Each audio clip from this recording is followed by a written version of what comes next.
Hola mi gente, bienvenidas y bienvenidos a Páginas Leídas. Yo soy Jorge y en el vídeo de hoy os traigo el resumen de lecturas del mes de febrero. Un mes en el que he leído 5 obras y también ya he terminado esa novela que venía leyendo desde el mes de enero. Si queréis saber cuáles son todas estas obras, quedarse que os las comento tras la intro. Never slow up, no I don't take shit. I got no love for the fakeness. If you wanna play tough and wanna hate this, I'll always show up. Comenzamos este resumen de lecturas con Mi viaje al otro lado de la realidad, de Tolstoy, obra de 1886. Se trata de un ensayo donde el autor nos va a hablar de los bajos fondos de la Rusia del momento y cómo paliar esa situación. Vamos a hacer un recorrido en una primera parte de este ensayo, donde, como digo, vamos a conocer la situación de todas estas personas, vamos a hacer un pequeño recorrido y él nos va a dar una solución para que no existan las desigualdades sociales. La segunda parte está más entroncada con el tema económico y especialmente con el dinero, cómo el dinero hace que haya esa desigualdad social. Nos va a hablar también de lo que pasó allá por el siglo XVI-XVII en las Islas Fiji. Muy curioso, yo no conocía este hecho, cómo estas personas vivían de una manera y con la invasión, cómo ellos tienen que adaptarse a la situación que les proponen, que es la situación de prácticamente todo el mundo, y cómo tienen que manejar su vida a través del dinero, cómo deben de llevar la economía a través del dinero, algo que ellos desconocen por completo. Es muy llamativo este ejemplo y la verdad que es muy llamativo todo el ensayo en sí. No te está contando tampoco nada, a lo mejor que tú no sepas, pero es interesante la visión que da el autor y sobre todo cómo te lo cuenta. Pues Tolstoy ya sabemos que es uno de los grandes escritores y que todo aquello que escribe, pues de alguna manera u otra, lo convierte en oro. Así que es un buen ensayo, muy ligero, muy fácil de leer, apenas llega a las 200 páginas. Es entretenido, además, sobre todo especialmente la primera mitad, esta parte donde conocemos los bajos fondos de Rusia, es muy interesante, es muy dinámico. La segunda parte posiblemente se haga un poquito más cuesta arriba, no es tan dinámica, pero aún así es de fácil lectura, se entiende a la perfección y bueno, pues es un complemento más que podemos añadir a nuestra vida lectora de la mano del genial escritor ruso. Seguimos y lo hacemos con La bailarina de Matilde Serao, obra de 1899. Es una escritora italiana de finales del siglo XIX, principios del XX. También era periodista. Estuvo nominada 6 veces para el Premio Nobel de Literatura, que ahí es nada. Y estuvo muy influenciada por el naturalismo de Émile Zola. Y en esta obra se refleja bastante bien. Pues de la mano de Carmela vamos a conocer los bajos fondos de Nápoles, porque es de allí de donde ella pertenece, y vamos a conocer su situación laboral, que es la de bailarina. La autora nos habla de cómo estas bailarinas, independientemente del talento que tuvieran, iban a estar colocadas en primera, segunda o tercera fila dependiendo de tus rasgos físicos, de la condición social y de cómo ibas vestida. Carmela Minino ni era agraciada y tampoco digamos que su vestimenta era la más lustrosa de todas, por lo tanto era de las que estaba en tercera fila.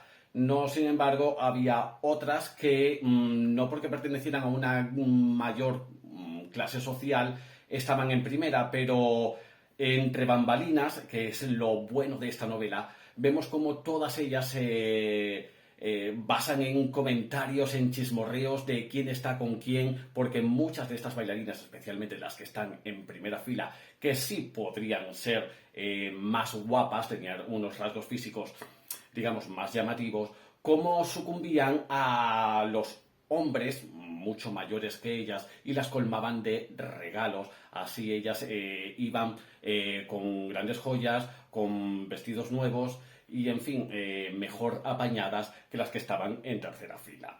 Eso es lo que nos habla aquí la autora en esta novela. Vamos a ver, como digo, ese rechazo que siente Carmela hacia el género masculino, por todo esto que ella conoce, por todos estos enredos amorosos que hay entre algunas bailarinas con señores de cierta edad.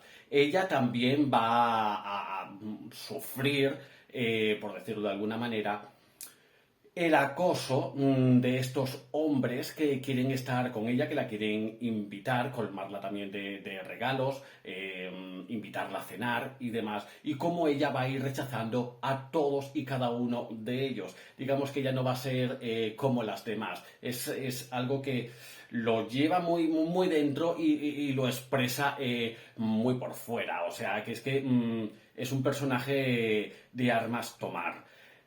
Conforme va avanzando la novela, ella digamos que va a ir un poquito sucumbiendo a todo esto que la va rodeando y en fin, vamos a llegar a un final bastante sorprendente.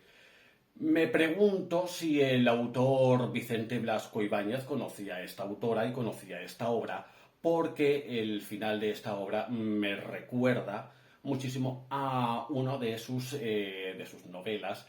Es un final que tú no te esperas, donde la protagonista, mediante un hecho, al final ella se va a expresar. En definitiva, una novela entretenida, ágil, ligera, donde vamos a conocer lo que ocurre entre bambalinas, donde la autora nos va a hablar sutilmente de la prostitución y en definitiva es una buena manera de conocer a esta autora que creo que es bastante poco conocida y esta novela que nos trae Libros de Seda es un buen inicio para conocer a esta gran escritora italiana. Para hablaros de esta tercera novela que he leído, permitidme que os lea un pequeño fragmento muy significativo que además os aclarará de qué novela se trata. Dice lo siguiente: los nobles se acuestan con las prostitutas, las señoras bien coleccionan amantes, los matrimonios sobreviven gracias a arreglos inconfesables, los periodistas venden fama, los misóginos esclavizan, los jóvenes se suicidan, la patria se cae, y la única que saca realmente provecho es Naná, esa desvergonzada con la que todos se acuestan. Efectivamente se trata de Naná de Émile Zola, novela de 1880 y que conforma la novena entrega de su saga Los Goujon-Macquart. Su protagonista, Naná, es hija de Gervais de la taberna o el Tugurio y la vamos a conocer a la misma vez que la van a conocer todos aquellos que han ido a verla al teatro. Naná debuta como actriz después de un pasado dentro de la prostitución y algunos de los asistentes creen por el nombre conocerla, haber oído hablar de ella, otros no, y una vez que termina la función, una función bastante llamativa donde todos y todas se quedan con la boca abierta tras ver a Naná en escena, comentan de que la van conociendo, dónde la han podido ver. Y en fin, pues vamos conociendo también el pasado de todos estos asistentes de clase alta que han ido a verla al teatro.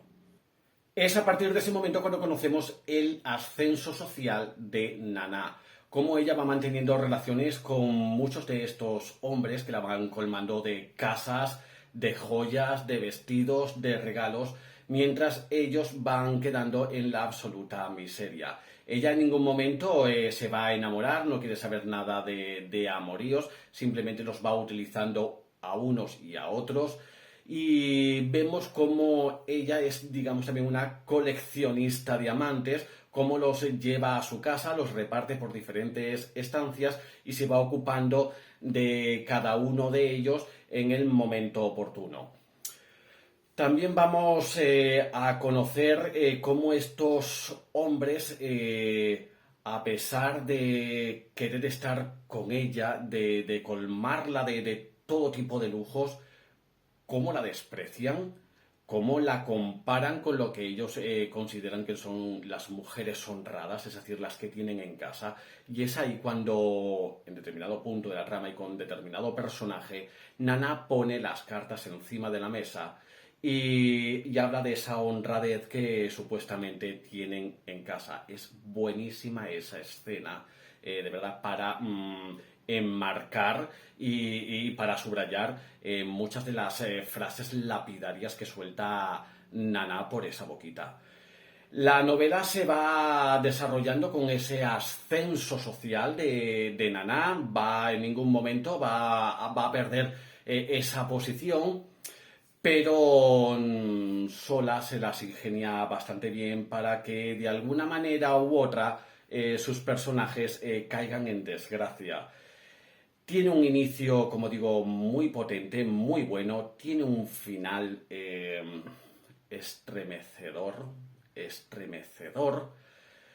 Y su parte intermedia, pues tiene la verdad que sí, a veces un poquito de altibajos. Es lo que vengo diciendo mucho de las novelas de Emile Zola. Se va entreteniendo en según qué escenas, aunque sí es cierto que en esta novela, aunque se entretenga en cosas que a lo mejor al lector le pueden interesar poco, les puede estar incluso hasta aburriendo, entre medias va soltando ciertas pullitas que tienen que ver mucho con la trama. Eso es lo bueno que tiene esta novela. No sé, no diría yo que sea un buen inicio para conocer al autor francés. Es mejor leer otras obras un poquito a lo mejor más amenas y menos crudas como es esta. Es una grandísima novela, está en el top, muchos la consideran que es de sus 3 mejores novelas dentro de esta saga, junto con El Tugurio o La Taberna y junto con Germinal. Yo ya he leído esas dos, ya he leído esta, por lo tanto ya he leído esas 3 grandes novelas que se consideran las mejores de la saga. Puedo decir que hasta lo que he leído sí que conforman las 3 mejores novelas de la saga de los Rougon Macquart, pero como digo, mejor empezar por otro tipo de novelas del autor para luego llegar a esta gran obra, muy dura, un poquito densa en según qué momentos, pero sin duda está ahí en la cima de lo mejor que escribió el autor francés. Después, y gracias a María de Cumbres Clásicas, leí el relato La pata de mono de William Weimar Jacobs, relato de 1902. ¡Buah! Brutal, cortísimo, se lee en nada y es increíble, es muy atmosférico, es muy gótico, es muy oscuro, es terrorífico, es terrorífico. Vamos a conocer a un matrimonio y a su hijo que viven aislados y reciben la visita de un amigo de la familia, es un capitán que posee un talismán que es la pata de mono. Él se quiere deshacer de ella, pero esta familia pues quiere quedárselo. Le cuentan la historia de este talismán, en la que pueden pedir 3 deseos, pero que deben de tener cuidado con aquello que van a pedir. Al final, ellos se quedan con ese talismán y piden su primer deseo, un deseo que se cumple, pero no de la manera que ellos esperaban. Es por ello que en su segundo deseo deciden enmendar el error del primero, hasta que con el tercer deseo prefieren vivir con la realidad que les ha tocado debido a ese amuleto, a esa pata de mono. No puedo decir nada más porque es muy cortito, de eso trata, como digo, es terrorífico, aúna muchas cosas, este relato, pese a lo corto que es, aúna muchas cosas dentro de lo que viene siendo el género del terror, de lo gótico, de lo oscuro, de lo siniestro, de lo lúgubre, en definitiva, que es espectacular, es un buen inicio para conocer a este autor y del que intentaré, si consigo, porque parece ser que está descatalogado, ese volumen que tiene Valdemar sobre los relatos de este genial escritor que me ha dejado con las ganas de leer mucho más sobre él. Después leí Betty de Tiffany McDaniel, novela de 2020. ¿Cómo me ha gustado esta novela? Por favor, qué maravilla. No voy a hablar mucho de ella, porque esta novela tiene el high, demasiado high, ¿vale? Es demasiado alto. Y hay gente a la que estas expectativas les ha chafado un poquito la historia. No ha sido mi caso, gracias a Dios no ha sido mi caso. La he disfrutado desde el inicio hasta el final. Una historia de verdad es increíble. Vamos a conocer la historia de la madre de la autora, que es Betty. Para ello nos vamos a remontar a los orígenes, es decir, a sus abuelos, a los padres de Betty, cómo se conocieron y cómo conformaron la familia. Decir que el padre de Betty, el abuelo de la autora, es Cherokee, la abuela no lo es, y Betty, digamos que es la que tiene los rasgos más de su padre, es la que más se parece a su padre, física, emocionalmente, en fin, la más parecida en todos los aspectos. El resto de la familia sale más como a la familia de la madre. Es por ello que el padre va a ser como su referente y la relación entre ambos va a ser muy especial. El padre la va a llamar a ella Pequeña India constantemente a lo largo de toda la novela. Con el padre todos los hijos van a vivir, digamos, una especie como de ilusión, porque el padre intenta arraigarles la cultura cherokee. Es como, digamos que intenta como idealizar la vida, está lleno de metáforas, está llena de supersticiones también, pero sobre todo de tradiciones, muy de los pies en la tierra, muy de contacto con la naturaleza, con el mundo vegetal, con el mundo animal. Las relaciones que mantienen los hijos y especialmente Betty con el padre son preciosas. ¿Qué es lo que pasa? Que hay un mundo paralelo, un mundo real, que digamos que lo simboliza la madre. Y con la madre llegan los horrores, o mejor dicho, los terrores. Creo que esta doble vertiente es para quedarse ahí, para conocerlo. Es una novela donde prima mucho todo ese mundo del padre, digamos, ese regalo, cómo lo envuelve todo y cómo la autora, incluso a veces dentro de toda esa fantasía, por decirlo de alguna manera, que se vive con el padre, como con una sola frase te da un hachazo de realidad para luego seguir con la fantasía del padre. O sea, es alucinante cómo lo lleva a cabo la autora. Hay otros momentos en los que la autora se detiene contándote los horrores que viven algunos de los miembros de esta familia. Es espectacular, a mí me ha parecido que es espectacular la novela, desde el inicio hasta el final se lee súper bien, engancha muchísimo. También vamos a descubrir el bullying que sufre Betty en el colegio. Pero digamos que yo creo que de todos, e incluso de prácticamente casi de todos los miembros de la familia, es que mejor no voy a hablar, mejor lo dejo ahí. Descubrirla de verdad es fantástica esta novela. Vais a ver un doble mundo visto desde un punto de vista y desde el otro, pero el que prima sobre todo es el de Betty, que es la que se entera absolutamente de todo lo que está pasando en esa familia. Así que más que recomendable, Betty, de Tiffany McDaniel. Bien, y vamos ya con esa novela que me ha tenido ocupado durante los meses de enero y febrero y que no es otra que Los Miserables de Víctor Hugo, novela de 1862. Es difícil hablar a grandes rasgos de esta novela porque hablar de la trama en sí sería hablaros o caer en spoilers uno tras otro porque la novela va dando giros que es importante que conozcáis y sin tener ningún tipo de referencia o de ningún tipo de información. Así que voy a ir un poquito como al grano, sin desvelar gran cosa. Y en poquitas palabras intentaré expresar lo que Víctor Hugo llevó a cabo en esta monumental novela.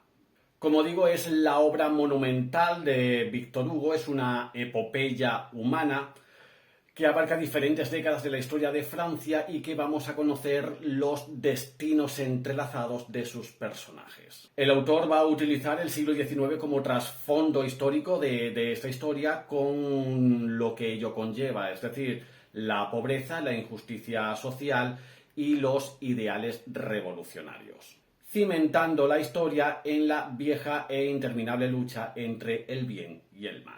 Para ello vamos a conocer a su protagonista, Jean Valjean, un ex convicto que es perseguido por un inspector de policía. Jean Valjean es refugiado por un obispo y al mismo tiempo enfrenta el estigma de su pasado mientras pelea por redimirse. Jean Valjean adquirirá una identidad falsa y así reinventarse como persona, pero digamos que el pasado siempre le va a estar persiguiendo, por lo que enfrenta continuos dilemas morales y desafíos éticos. A lo largo de la novela veremos cómo él y otros personajes se van a ver envueltos en diferentes acontecimientos históricos de la época, incluida la rebelión de 1830. Todos estos acontecimientos históricos le sirven al autor como telón de fondo para hablarnos de temas como la compasión, la redención, la justicia social y la lucha por la libertad y la igualdad. En definitiva, se trata de una obra colosal escrita en 1862 que celebra la fuerza del espíritu humano para hacer frente a la adversidad y que aboga tanto por la compasión como por la empatía hacia los más desafortunados. No quiero hablar nada más de esta obra. Me quedo con la sinceridad de lo dicho y no ser más sincero con ella, porque prefiero que aquellos que aman los clásicos y no hayan leído esta obra la lean, la descubran con sus partes buenas, con sus partes a lo mejor menos buenas, más densas. No quiero yo chafar la fiesta a nadie. Es una gran obra, es una gran historia la de Los Miserables, unos grandísimos personajes que os vais a encontrar en esta novela y una pluma exquisita con frases para enmarcar del gran genio de la literatura universal, que es Víctor Hugo. Pues nada, pues hasta aquí este resumen de lecturas y como consecuencia hasta aquí el vídeo de hoy. Comentadme vosotros si habéis leído estas obras, qué os han parecido, qué habéis leído en este mes de febrero, cuál ha sido vuestra mejor obra, vuestra mejor novela en este mes de febrero. Y nada, pues todo ello nos lo comentamos por comentarios. Nos vemos en próximos días, así que hasta entonces que tengáis felices, maravillosas y extraordinarias lecturas. Un besazo enorme y chaito. Wanna play tough and wanna hate this, I'll always show up.